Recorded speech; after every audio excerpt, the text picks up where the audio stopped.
each other, and that's fine. I want to throw in the next question, and that may help that. And that is, so the question was, what's the role of the federal government in the economy? What do you see? And so what are we going to expect from you when you get there? The second question is, in your estimation, what can government do to create jobs?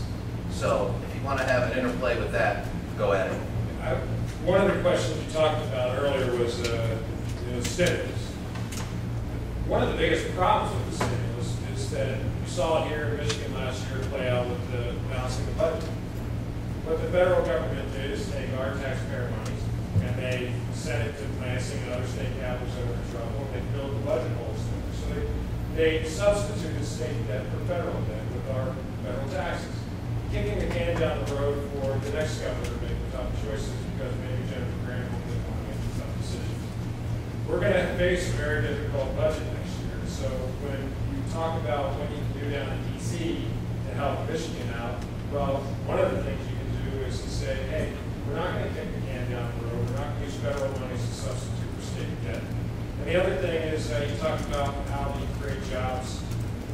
Somebody said it earlier, but the federal government doesn't create jobs when they do it incredibly efficiently, and they spend our money to create a small number of jobs for an incredible amount of money. You get out of the way. You allow entrepreneurs to see what the future holds for them so that they will be able to spend their own money, create their own jobs. You encourage people to move to Michigan. Instead of the mentality that Michigan is closed for business, the mentality should be to people that are living in this country or living in the state is, you know what, instead of moving to Texas or Florida, I'm going to move to the Texas or Florida in the north, Michigan, because this is where it's most favorable to live. These are where the incentives are for me to live and raise a family. The federal government's job is to keep taxes low, not put on onerous taxes like the estate tax and capital gains tax, raising that from what it is now 15% to 39% that President Obama wants to do. Those are things that the congressmen and women can do to rein in the size and scope of federal government, rein in federal agencies that we have that are completely out of control, like the EPA that is hurting family farms as we speak. We have resolutions of disapproval in the House that we don't use enough, that it's a tool to rein in these federal agencies.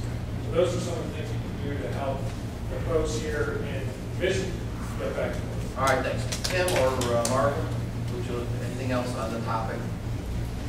Anything else on the topic? On this topic of the role of the federal government in the economy and how or if you see what government can do to create jobs. And I think you asked also what could you do? What would you do? I would say I do the same things I did when I was there. We patterned out the same things that were very effective here in Michigan. Remember, probably many of you do, if not most of you do, that in the 80s we suffered under an administration that taxed more, spent more, regulated more, built up government more. Here in Michigan, ended the 80s with the Blanchard administration with a $1.8 billion budget deficit. During those from 82 to 90, I was battling Governor Blanchard saying, no, we can't do that. We need to reduce. We need to say business is open, or the state is open to business here. So in the 90s, we changed administrations. We had the opportunity of a majority, and even at one time, there was a shared majority of Democrats and Republicans. What did we do? We cut taxes 26 times. I co-sponsored all 26 of those tax cuts, proposal A included. We reduced the size of government by doing away with some departments and divisions. What departments might that be? We did away with, we combined the Department of Natural Resources and DEQ. We combined in the area of social services a number of agencies to reduce the overall cost. We saw things turn around. We cut spending as well in that process. What happened? We went from a $1.8 billion budget deficit in 1990. When I was terminated in 1999, I left with over $1 billion surplus, a AAA bond rating in the state, jobs coming back from Indiana, Ohio, and other states, an unemployment rate that had dropped below 6%. Now that same process needs to take place in Washington, with a $1 trillion deficit producing budgets that Mark Showers voted for. The Pelosi budget with 9,000 earmarks in it. It's going to be a battle to turn that around, but the same principles will work. So, for instance, I hate to jump in on you, Ray, but this is the radio program, guys. No, it's just about you guys. But I wanted to keep in mind time. Sure, but I wanted to say, I think, we're talking about these same things. I think it's the most crucial thing going here. When I introduced legislation when I was in Congress and sat in committee, because Pelosi wouldn't allow it to be taken up, on the issue of all of the above energy plan, that was a jobs bill. It wasn't just energy. It said, sure, let's go for wind and solar, hydrogen power, other creative things that, as Reagan said, the exceptionalism of Americans can produce. But let's also use the resources we have. Our petroleum resources, our natural gas, we're the Saudi Arabia of coal. Use those, but then also use nuclear power.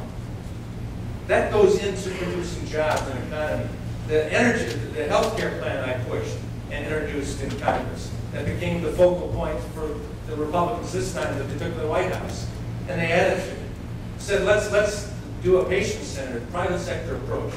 Let's increase health savings accounts, association health plans, allow purchase of health care across state lines. All right, if I can butt in, oh my God, we got to remember time, but Sure. while you're standing here, then I want to get to the other two.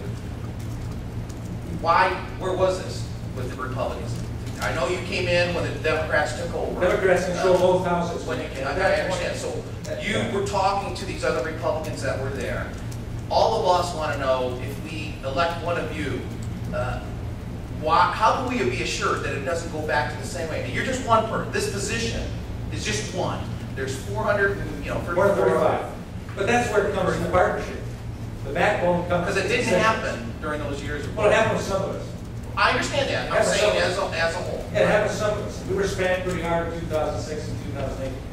The Republican Party, I think I can tell you right now, 130 members of the Republican Study Committee, the conservative wing of the Republican Party, 177 total. That says we're gaining. Conservative philosophy is gaining. But you can do the same thing as you did in 1994 with a contract with America. Do the exact same thing. Good stuff.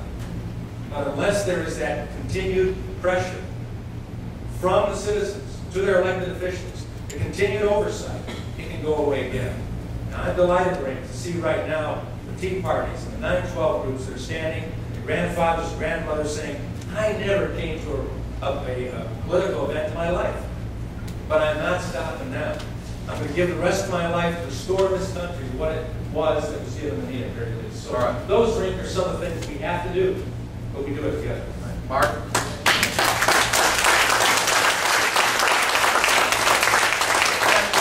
Supposed to be a 1 minute rebuttal. Is this working this time? Yes. Okay, good. Well, one of the things we have to ensure, Frank, the congressman that from the 7th Congressional District, when he goes to Washington, he can't be a part of the cronyism that goes on in Washington.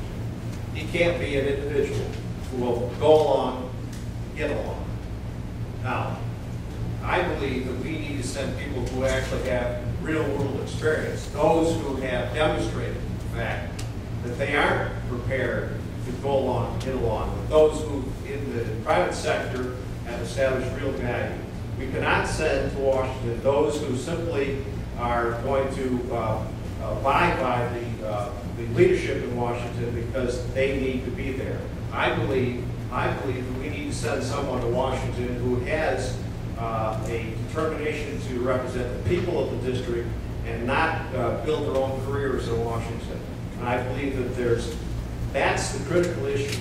We cannot continue to send career politicians to Washington and expect a different result.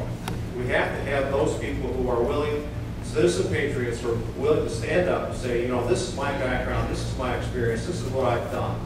And I'll represent you because this is my experience. And all right, Mark, since you brought up that, and again, apologize for interrupting, but again, we're on a tight schedule, I have a lot of questions here. Since you brought that up, then the question that I have for you and Brian Rooney is, because you've never, I've always said on my radio show that never listen to a word a politician says. See what they've done. Okay, look at their votes. Obviously, Tim has been in politics for a long time. We can look at his record. You and Brian have not.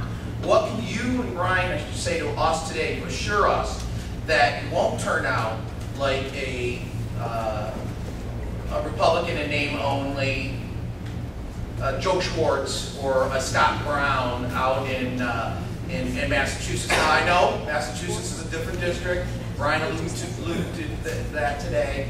He has a different pressures, but again, we as conservatives, or many conservatives out there, how can we be assured by, and this goes to you, Marvin, and you, Brian, without track records in votes, that we don't know how you're going to vote coming in the next election? Well, I have a track record, right? And that's in entrepreneurial accomplishment. And that's my track record. I'm an individual who's actually met the American dream. I'm an individual who has simply put, built a business that apparel. And that in itself, I believe, distinguishes me from the rest of the candidates here at this table. And I believe that's the kind of experience that we need to send. It's a demonstration that when I commit to something, that I will move forward and I will succeed. And I think that's what we have to be concerned about in our next representative.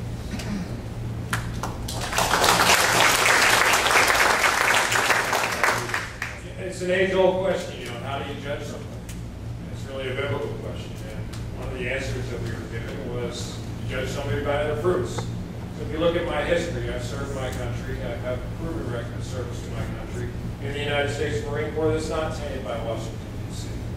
I've also served at the Thomas More Law Center, a conservative constitutional law firm in Washington County, where we fought for constitutional principles from a conservative point of view: freedom of speech, freedom of religion, freedom of conscience.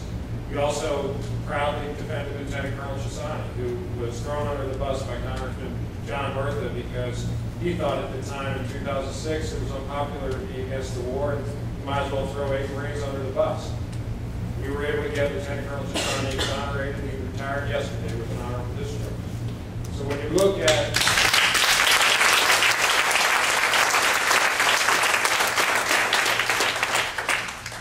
yes, you need to look at people's records. And records don't just include how you voted, it's how you lived your life. And I've lived my life the way that my parents taught me to be someone that gives something back to the country that gave my family so much, to be a husband that honors his wife, and to be someone as a role model for my children. And that's what I've been trying to do my entire life.